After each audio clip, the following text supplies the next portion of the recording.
What's going on, guys? Welcome to another episode of Smash JT. The new Call of Duty got revealed today. There was a trailer for it, and they announced some pricing, and it's confusing.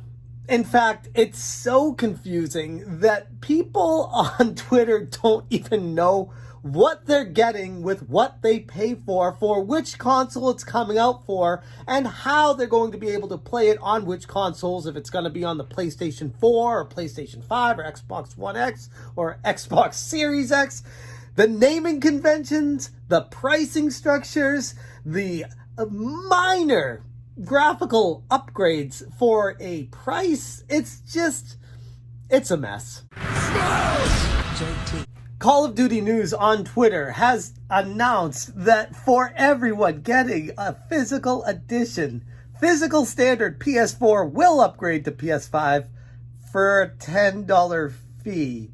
So it's $60 on the PS4, and this is how they're getting $70 for the PS5. Even though it's a PS4 disc, apparently all this means is it's going to be a graphical update or an upgrade that you have to pay for on a console. Those of us who play some PC games might laugh really hard at that, because PC, the graphics are standard. It just matters on what you're running it on and if it can run it. But the new pricing structure model, the way that these companies are getting away with upcharging now, it looks like they're going to be unlocking a feature that should be the same price. It's not like an exclusive version that was built from the ground up for this. It's not like it was something that they put all this work and time into. No, it's just an upgraded version of the original Call of Duty Cold War, or Black Ops Cold War. So they're not doing anything different with this, and they're upcharging $10 just to unlock graphics. Yikes. Yikes. This is a scary direction. Okay, let's keep going though. Physical standard of Xbox One cannot upgrade to Xbox Series X. Those of you might be wondering why that is. I don't know for sure, but I would imagine it has something to do with Microsoft saying that they're not allowing companies to upcharge for games that are costing one thing on the Xbox One. I'm trying to remember the names here, because God, these naming conventions. Moving to the Xbox Series X. So they're supposed to be the same price, apparently. So in this case, they're just not allowing the physical edition to be upgraded. Okay. Physical standard of PS5 only includes PS5 version, which is $70 USD. These prices are all USD, by the way. Physical standard of Xbox Series X includes Xbox One copy. Got all that? Because holy crap, the average consumer walking into a generic Walmart, we'll just say some kid's mom going to pick up the latest Call of Duty, they are going to be in for it when they try to figure out what these naming conventions are for which games and what comes with it, and how far this will last with what console they're using it for, and if it will be future-proof or not. Who the hell even knows right now? Anything these companies can do to make an extra buck in the long run is going to end up costing them millions of dollars by confusing the customer. Wow. Okay. But it goes on. It gets better. And for those planning on getting the physical edition for PS4 and Xbox One, do remember, you do not get any of the bonus content. There is no Frank Woods operator bundle. There is no early open beta access. Those are digital bonuses only. So we have Call of Duty, we have Activision looking to push the digital versions of this game, because let's be honest, these companies make way way more money when they sell something digitally, when they don't have to produce any physical item, they don't have to ship it, they don't have to get it in the stores, they don't have to split the cost with these stores. They get way more money, and it's very much incentivized to them to sell these digitally. So this is the direction the game industry is headed. Yikes. This is not good. Now, looking at this pricing structure, it reminds me a little bit of the confusion that entered into the picture with NBA 2K21 and the pricing structure where it first leaked that was going to be the first $69, $99 game, and that was hinting that the future generation console games might be making that $10 USD leap. But for the most part, it looks to be that's a case-by-case basis.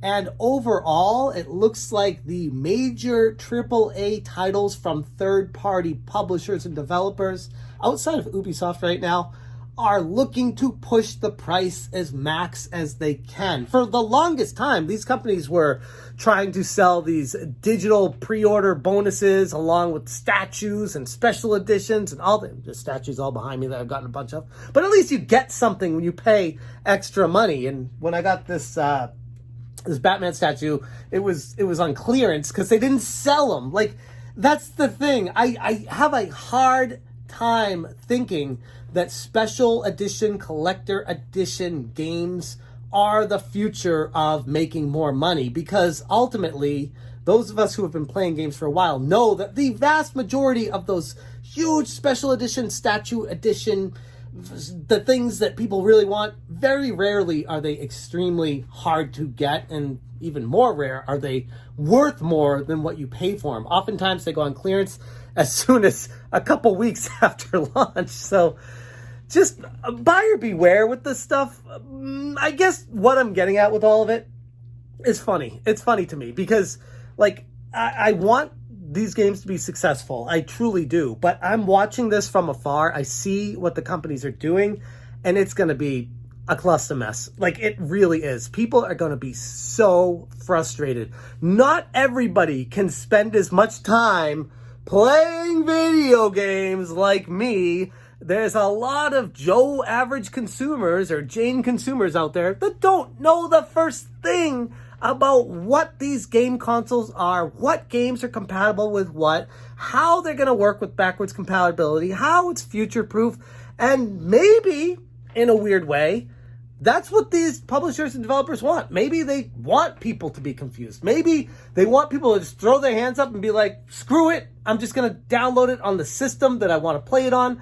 That way I don't need to do 30 hours of research to figure out what game comes for what console and if it's going to be future-proofed or not and when it's going to work and when it's not. So maybe in a weird, messed up way, this is the way that they're going about it so that it kind of back-end encourages the consumer to buy the game from the digital storefront. I don't know. That's just, it's weird to see a company, or in this case, companies, starting to treat their customers like they should do all this research when they're buying something, when the idea of selling a game used to be just as simple as, hey, that looks fun, I'm going to go buy it for this price.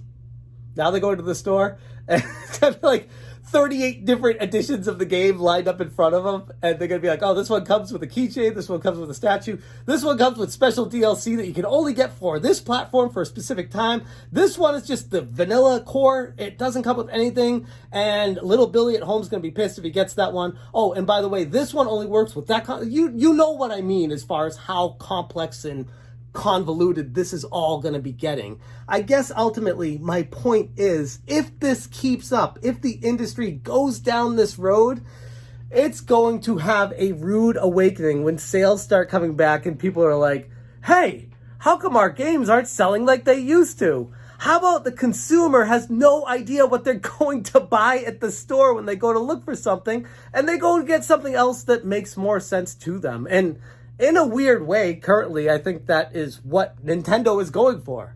You want a Switch game, you go to the store, there's only one Switch cartridge, and there's only one Switch that works with all of those cartridges, there you go. Get a Switch game, and it will work on whatever Switch you have. Makes sense. And yes, Nintendo has different models, but they all play the same games. And ultimately, it's a lot easier on the end user and consumer when they know that what they're buying is going to work on what they have at home. What Sony and Microsoft are doing right now, especially the third-party companies that are in dealings with them, working with them, is a very, very dangerous road. And it explains why Microsoft is clearly a little bit concerned about the direction of it. They've made it readily apparent to the publishers that they want them to be sticking to the same price for both platforms, but they cannot enforce that. So that's something that Microsoft has to deal with. God only knows what Sony's dealing with. But my point is, this is a mess. And the only way people are going to be heard is to not buy this stuff. And that will force these companies to maybe go back to a more traditional model.